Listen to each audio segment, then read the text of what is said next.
Now that we have social medias, Instagram, Facebook, Twitter, it seems like you have more people than ever before participating in physique competition.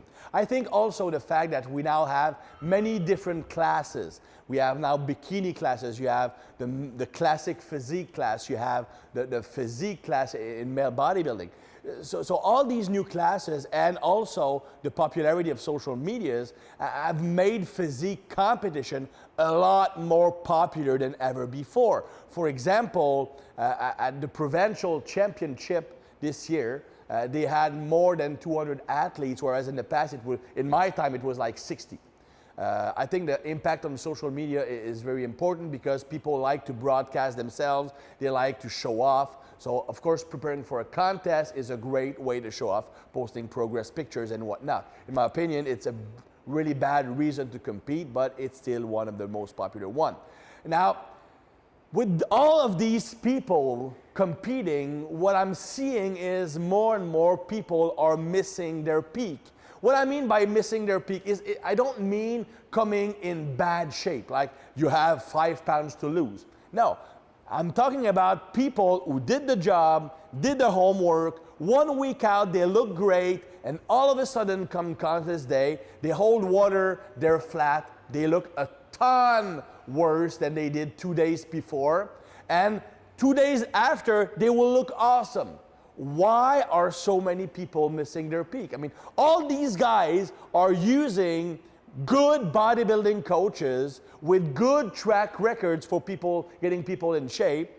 So it's not really a reason. I think that the main reason is not because they are not using the proper strategy. It's not because they are not manipulating sodium properly. It's not because they are missing their water intake. It's not because they are not carb loading properly. In my opinion, it is stress management. Stress management is the #1 reason why bodybuilders, physique athletes miss their peak at a competition. What happens is when you are super stressed, you produce cortisol. Cortisol does several things. The first thing it does, it mobilizes stored energy, including glycogen stored in a muscle. So if my cortisol level is super high because I'm stressed, I'm taking the glycogen inside my muscle and I'm liberating it, making the muscle look flatter.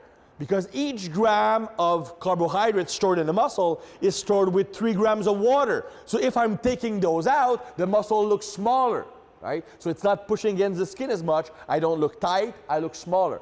Also, cortisol upregulates, increases the anti-diuretic hormone. Basically, when your cortisol or stress level is high, I'm retaining water. If I'm trying to look in shape on bodybuilding stage, I'm retaining water. The water is beneath the skin. I look fatter even though I'm not, right? So that's the main reason why you miss their peak. And even if I'm trying to eat carbohydrates to load back up, if my cortisol level is still high, I can't load up properly and I'm still retaining water. Now, how do you avoid that? Well, it really depends on your profile. The fact is that many people who are getting into physique competition are of the profile we call reward dependent. Reward dependent or adrenaline driven. I'm like that. When I'm at rest, my adrenaline level is low, lower than most people, and as a result, my self-confidence, my feeling of empowerment is very low. Very low self-esteem when I'm at rest. When my adrenaline increase, reward dependent, I have hypersensitivity to adrenaline. So when my adrenaline is high, when I'm presenting a seminar, when I'm doing capsule, I'm hyper responsive to adrenaline, my confidence goes through the roof. I'm a completely different human being. The more confident I am, the less anxious I am, the less stressed up I am, the better I handle stress. So, typical approach to bodybuilding preparation.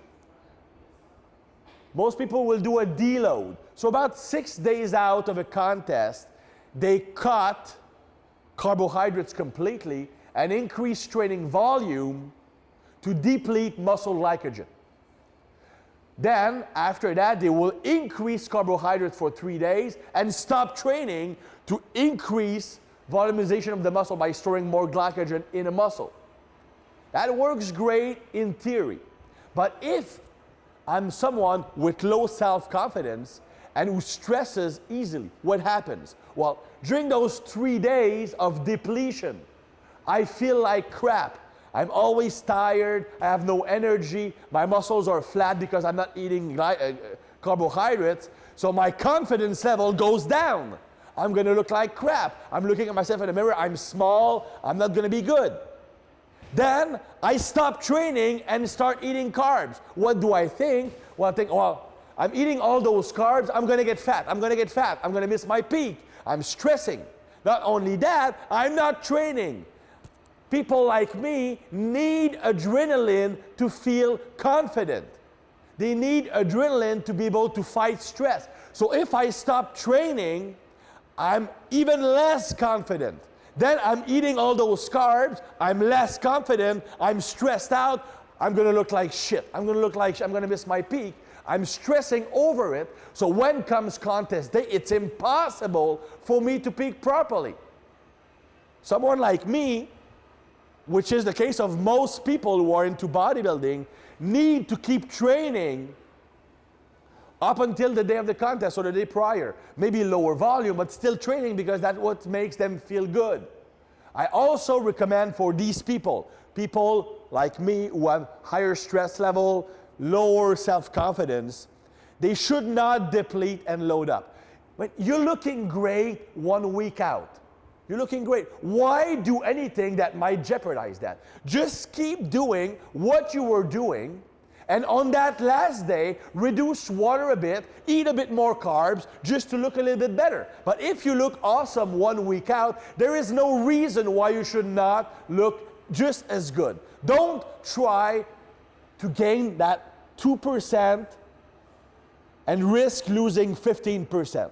Now, if you're someone who handles stress really well, then yes, the depletion and load method will work great for you.